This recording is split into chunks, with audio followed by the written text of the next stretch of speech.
Thank you so much for having me and letting me talk about the human-centric future of work, something that I'm really passionate about and do in my research and my teaching as well. Now, why human-centric? What should be human about the future of work? That's obviously a big question. I'm going to argue that it's critically important to focus on the human side. And let's be honest, we talked the whole day here at Columbia about AI and technology, and actually nothing really changed that much in the workplace. So, the AI age is everywhere, but you don't see it actually in productivity statistics. There is no increase in productivity yet, or at least not that much. So when you look at the Census Bureau, they ask every couple of weeks, businesses whether they use AI, and they made the prediction in the spring that about 6.6% of businesses use AI in the fall of 2024. It's higher for small and bigger firms, and it's much higher for individuals, but for businesses, it's actually not so much. Now, history tells us something about it.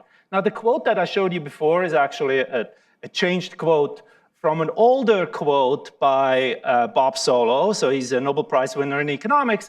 And he said, the computer age is everywhere, but in the productivity statistics. In fact, that's called the Solow productivity paradox. There was a lot of investments in information technology, and basically nothing changed for a bunch of decades. And now we want to make sure that that doesn't happen with AI. And it might not, but we want to make sure that it doesn't.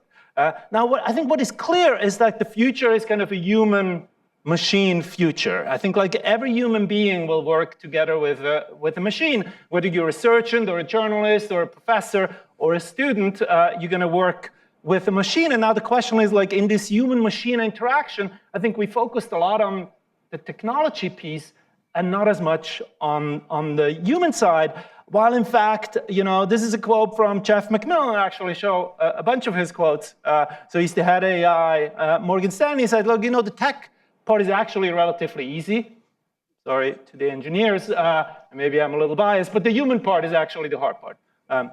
So that's what I want to talk about in this last 12 minutes that I have. And it's based on the book that I just wrote, this is the second quote from Jeff McMillan, who said about the book, it has nothing to do with AI, but then it has everything to do with AI, because in the future, it's a very human-centric approach is needed. Now, what do I mean with the human-centric approach? And the rest of the time, I'm going to spend talking about two aspects. Like, one is focusing on how to create value and not cost reduction. And the other one is thinking about what actually motivates humans in work and how to enhance human motivation and not destroy it. So I want to illustrate it with a product that I really love, which is pizza. So let's think about a pizza chain, Domino's Pizza, Pizza Hut, and think about what's the benefit of AI for that pizza chain. Now, in fact, I want you to be a little bit more specific. Think about AI and customers. Now, I mean, we can all come up now. You can personalize the orders. You can improve the experience that the customers have. You know exactly what Odette wants to order, and so on and so forth.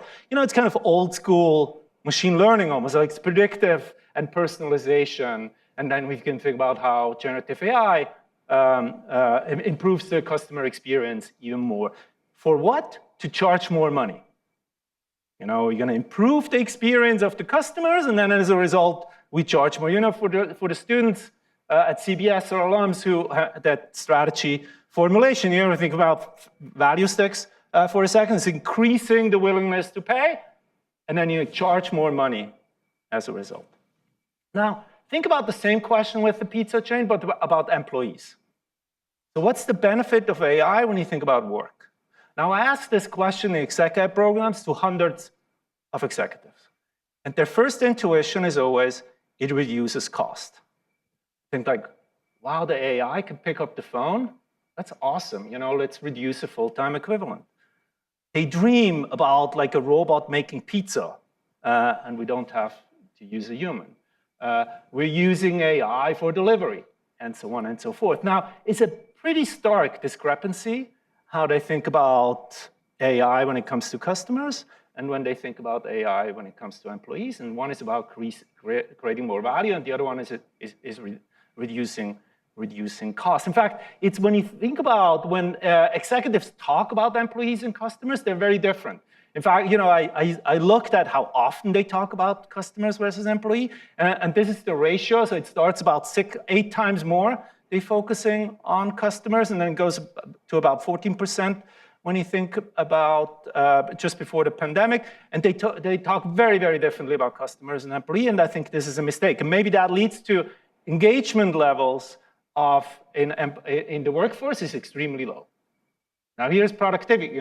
Those who are not engaged are not productive enough. Now, again, for those who know strategy formulation, the flip side of customer centricity is employee centricity is actually increasing the experience of the employees. That leads to more productivity, more innovation, lower turnover, higher customer satisfaction. So let's go back to pizza. So here is one employee at Domino's Pizza. It's a robot who takes the calls. They call him or her or it Dom. Not particularly innovative name, but anyway. Now, you can think about what's the benefit of that. Now, the CEO says, well, while it actually helps to get all the calls answered in the right way, the biggest advantage from a labor perspective, that it helps the employees in the store to do what they should do well, which is doing pizza and helping with customer and delivery. That's a very different way of thinking about the cost reduction, but actually creating more value that then drives more customer satisfaction. What that requires is that you don't think about jobs, but tasks. What are different tasks that somebody does? How can AI or technology in general free up capacity to do something else? So let me give you another example. Morgan Stanley. We just wrote a case for our electives on the future of work with Jeff Schwartz on Morgan Stanley, wealth management. So think about what a wealth manager does. He or she gets up in the morning, takes a shower, hopefully, drinks a coffee and the tea, looks at the market, analyzes the trend in the market, thinks about the portfolio of their clients, how does the market trends change their market, does a call to a client, summarizes the notes, has lunch, analyzes other portfolios, nothing but what can machine do better. Now, a lot of those tasks, the machine can do better. Didn't sleep. Already analyzed it. Already thought about reallocating the portfolio. Cannot do lunches yet or play golf. Calling a client, harder. Maybe possible. Now, what Morgan Stanley actually did is think about all those tasks. Which are the most valuable tasks? Now, one way to answer that is at the end of the day, if you had another half an hour, what would you do in those half an hour? Turns out in Morgan Stanley, it's calling a client. That's the most value-enhancing activity that a financial advisor can do. But he or she cannot do that, or not a lot of that, because they're constrained by other activities. So what Morgan Stanley did is used AI now to help the financial advisors to do a lot of those other activities that the machine can do better, free up capacity so they can actually spend more time playing golf equivalent, interacting with clients. And that's kind of how you can think about not jobs, but tasks. Here is again Jeff McMillan, who says that OpenAI, so they're the only financial advisors who have an exclusive relationship with OpenAI. This really empowers Morgan Stanley with this marriage of human advice and technology and augments the humans to be kind of superhuman as a result. You can see that in other areas. So let's go back to history. Did ATMs, which are called automated teller machines, automate tellers? And the answer is no. When you see ATMs increase, the number of tellers do not go down. Do the tellers do the same tasks than they did before? Absolutely not. Tellers are not taking cash and taking deposit and handing out cash. They do other things, upselling, giving financial advice, light financial advice. Now, of course, that everything changes in a branch now. You know, you have to think about different skills, how to organize that differently. But the jobs are not necessarily affected when you think about those tasks, and how to actually create value and not just think about cost reduction. The second piece on how to actually improve now the employee experience and to get productivity up is think about what motivates people at work in the first place. You know, why do people show up at work and what makes them productive? Now, money is actually the least of those motivators. Now, of course, in the lower end of the income distribution, money matters a lot. But when you go up in the income distribution, turns out research showed that 4 motivators are important. People care about purpose, impact, and meaning at work. They care about autonomy and trust that comes with it to be empowered. They care about being competent in what they're doing, you know, that they actually, those skills are used effectively, and they care about social relationship. I call those slightly different. I call those shoot for the moon, matter of trust, just right task, working together work. So now you can think about all of those. How does technology improve? Or AI can improve that. Let's focus on one. Just what I call just right tasks.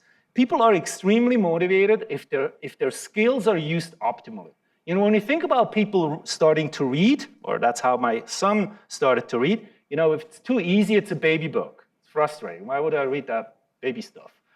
When he wanted to read Harry Potter when he was 6, it was too complicated, you know, and he gave up very early. When he found that series of books, the Weird School book, he was very, very fascinated and was exactly right for his tasks.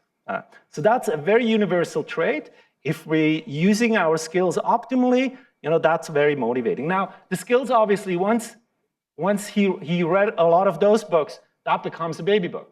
Now, I tell my executives, you know, now that's now easy. The only thing you now need to do is, you know, you have to know for each of your team member, you know, what's the just right skills, tasks, match it with the right tasks, and constantly update. Now, of course, they look at me as if I have 3 heads, and I was like, that's impossible to do. You know, very, very difficult. And as a result, we see that like skills and learning is a big problem. You know, 40% report that the lack of opportunity is the #1 reasons that they quit. Only a quarter are actually be encouraged to learn more, and more than 80% of managers actually keep on to their talent and don't want them to move on. So that's a problem. Now, how can AI help? You know, if you think about those 3 steps that I told you before, you know everybody's skills, match it to the right tasks, and constantly update, that sounds a little bit like an AI task. You know, Netflix does that. Netflix knows Odette watches nature documentaries. It shows Odette more nature documentaries. I'm much more interesting, very intellectual foreign dramas. So it shows me more those intellectual, like highbrow, and he gets showed the crap. Now, once we switch, it knows, oh, damn, now Stephan watches nature documentaries, so let's show him more nature documentaries. Now, there is actually an equivalent in the labor force, and it's called internal marketplaces, and a lot of organizations now use those. What they do is employees go on those marketplaces. MasterCard is one. I'm writing a case about them right now, where like the people go on the marketplace, you know, say, I want to learn something new. It matches it with internal projects within MasterCard.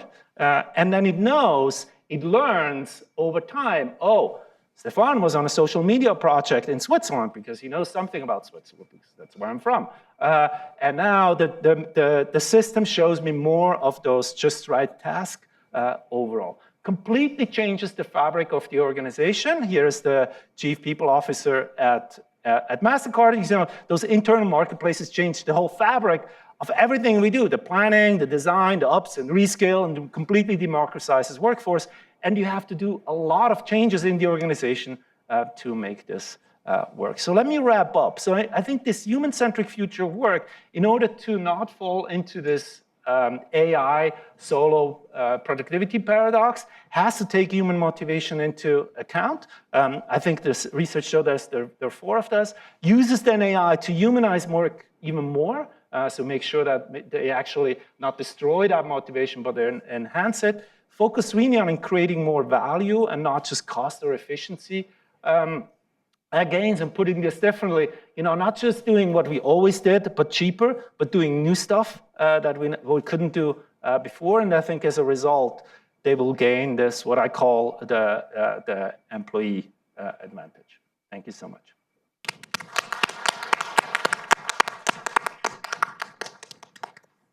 Questions? Hey, my name is Cliff. I'm a first year. You talk a lot about understanding the skills of the people within the organization. What have you seen as like the best practices in terms of collecting what people can do? Because a lot of that is self-reported, which we all know there's problems with. So how do you verify what skills people actually have? Yeah, you mean like in those internal marketplaces when, yeah, I mean the system will, you have to assess them somehow, and of the time they will learn also what can you do and what not. You know, it's a curated marketplace, you know, it's not a free fall. You know, the manager on those other projects still has to apply, you know, has to screen you as well, but it actually helps a lot by over time learning those new skills and knowing about those skills. Going forward. You know, I think like there is a lot of debate also about those skilled powered organizations where like degrees are becoming somehow obsolete because they don't signal much anymore. And so now you have to think about what are those skills. You have to screen for them. Yeah, I mean, you have to figure out what the right skills is. But the system takes care of that a little bit. You know, I might be very overconfident. You know, I can do everything, or like I'm good in everything. That's obviously not true. So the system then needs to make sure that you still match the right people to the right tasks. And then over time, it's better. The more data you have, the more you know what they actually know and what they can do or not.